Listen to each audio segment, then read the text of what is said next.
ఖచ్చితంగా జనం కోసం జనంలో ఉంటాం. మేము 100% జనం కోసం పనిచేస్తాం, జనంలో ఉంటాం.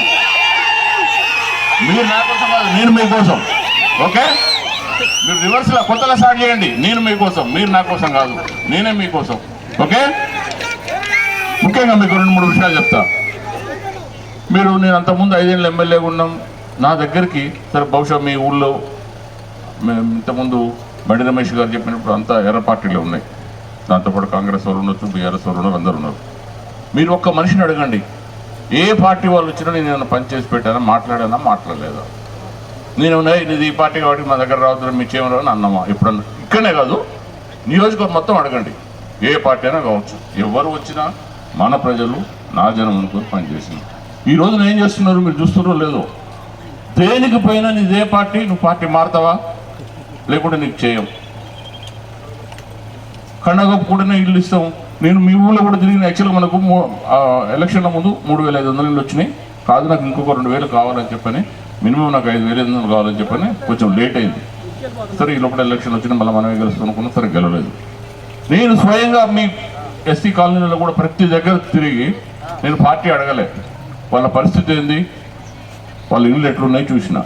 సరే కొన్ని విలేజెస్లో మా వాళ్ళు చెప్తే సార్ వాడు మా పార్టీ అరే ఎన్నొద్దురా బాబు, ఖచ్చితంగా లేని వాళ్ళకి ఇద్దాం, ఏముంది ఇలా కాకుండా రేపైనా మనం ఓటేస్తాడు, మనకు వేసినా వేయకున్నా పేదలకు మనం చేయాలని చెప్పినాం.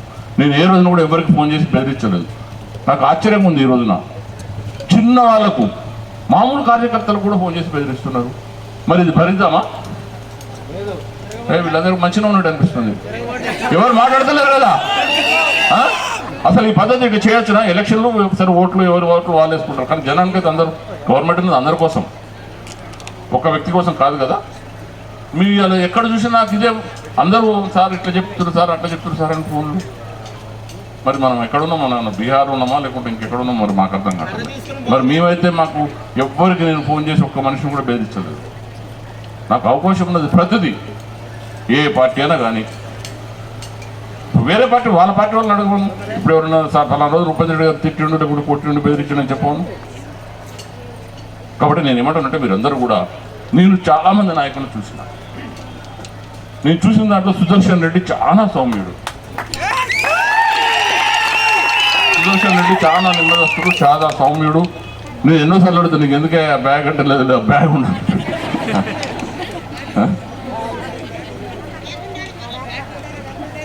సో నేను ఏమంటున్నా అంటే అట్లాంటి వ్యక్తి మీద విమర్శలు చేయడం కరెక్ట్ కాదు.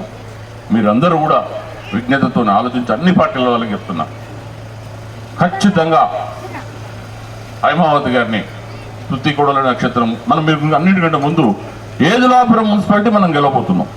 ఏదులాపురం మున్సిపాలిటీ అనేది ఖచ్చితంగా మనం గెలవబోతున్నాం.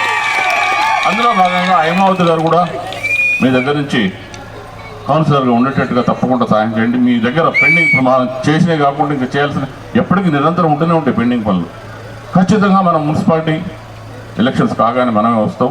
మీ ఏదులాపురంలో కూడా ఇంకొక బ్యాలెన్స్ ఏమి పనులు ఉంటాయో మ్యాక్సిమం చేసేటట్టుగా మీ అందరికీ అవకాశం ఉన్న మేర తప్పకుండా సహాయం చేసి మీ ఊరిని మరింత డెవలప్ చేసేటట్టుగా చూస్తాం.